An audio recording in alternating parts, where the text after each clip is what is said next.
Sir आज तुम्ही जाहीरपणे शाळा घेतली सगळ्या मद्यप्रेमींची तळीरामांची काय शब्द वापरले? बरोबर आहे. ड्रंक अँड चे मागच्या वर्षी अंदाजन 6,000चे वर लोकांना पूर्ण वर्षात पकडण्यात आला होता आणि ड्रंक अँड ड्राईव्हवर पोलीस विभागाचे पूर्ण झिरो टॉलरन्स आहे आणि त्या दृष्टिकोनातून मागच्या वर्षी जे लोक पकडले गेले होते त्यांचे एक विशेष ट्रेनिंग सत्र आज घेण्यात आली आणि हे निर्णय घेण्यात आलेले आहे की प्रत्येक सोमवारी जे त्या आठवड्यात अशा प्रकारचे व्हायलेशनमध्ये दिसतील त्यांना बोलून इथे ट्रेनिंग आणि मन परिवर्तन करण्याची ही मोहीम सुरू करण्यात आलेली आहे. उद्देश स्पष्ट आहे की ड्रंक अँड ड्राईव्हवर झिरो टॉलरन्स आहे. ते शहराच्या शिस्तीवर त्याचे विपरीत परिणाम होतो, ॲक्सिडेंटचे प्रमाण त्याच्यामुळे होतो.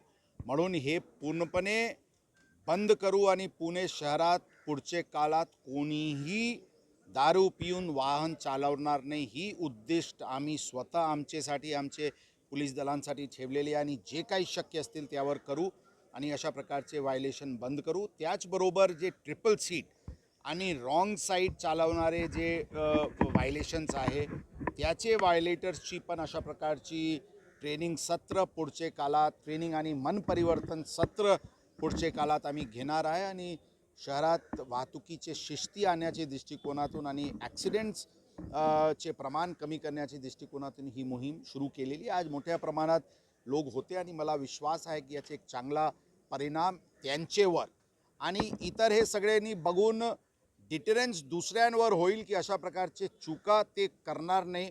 आणि विशेष करून यामध्ये आपल्यासारखे जे पत्रकार मंडळी आहे आणि इतर सर्व जे लोक आहे हे लोकांना ज्यावेळी कळेल तर मला विश्वास आहे की अशा प्रकारचे व्हायलेशन्समध्ये कमी येईल.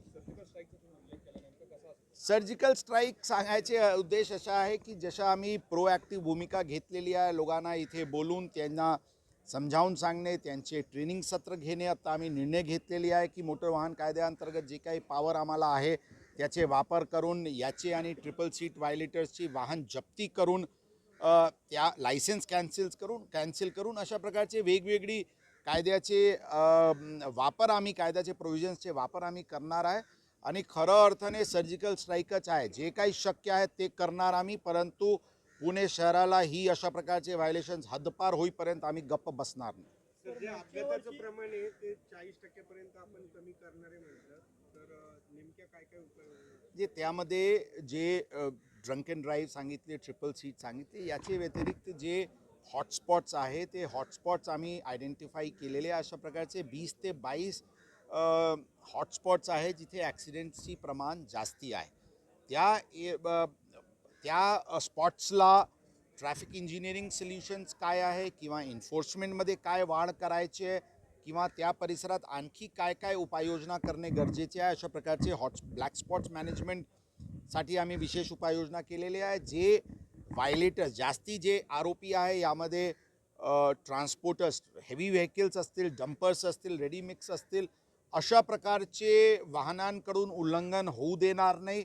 यासाठी ड्रायव्हर्सवर आणि विशेष करून मालकांवर आता जसे फॉर एक्झाम्पल काही करून RMCचे ट्रक निघत असतील तर आम्ही कंपल्सरी करणार आहे की ते जोपर्यंत ब्रेथ ॲनालायझर होणार नाही तोपर्यंत ते गाडी त्यांच्या परिसरात बाहेर पडता कामा नये. त्याचे फिटनेस वाहनांची किंवा ड्रायव्हरची फिटनेस ही जबाबदारी त्या RMCचे ओनर्सवर राहील. अशा प्रकारची वेगवेगळी जे मॅनेजमेंट आहे हेवी व्हेकल्सवाल्यांची ती पण आम्ही करणार आहे आणि कुठे स्पीड ब्रेकर्सची गरज आहे, कुठे स्पीड ब्रेकर्सची गरज नाही, इतर कुठे ॲक्सिडेंट्स होते, काय कारणाने होते त्याचे शोध करून त्याच्यावर सोल्युशन काढणे, अशा प्रकारचे वेगवेगळे दिशेने आम्ही काम करत आहे. त्यामध्ये वेगवेगळे NGOज आणि वेगवेगळे एक्सपर्ट्स याचे वापर होत आहे आणि आमचे जे वाहतूक शाखेची टीम्स आहे ते पूर्णपणे त्याबद्दल स्टडी करून कारवाई करत आहेत. सर जी जड वाहतूक आहे त्याला आपण मधल्या काळात बंदी केली होती, पुन्हा ती काही प्रमाणात सुरू झाली, तर या पुढच्या काळात आपण पुढचे काळात 15 दिवसाचे आत यावर पूर्ण कॉम्प्रिहेन्सिव्ह आढावा घेऊन ज्या शहराचे भागात जिथे जिथे हेवी व्हेकल्स बंद करणे शक्य आहे ते पूर्णपणे बंद करण्यात येईल. काही विशेष कॅम्प एरिया आणि त्या परिसरात मध्यभागी हेवी व्हेकल्स येत आहे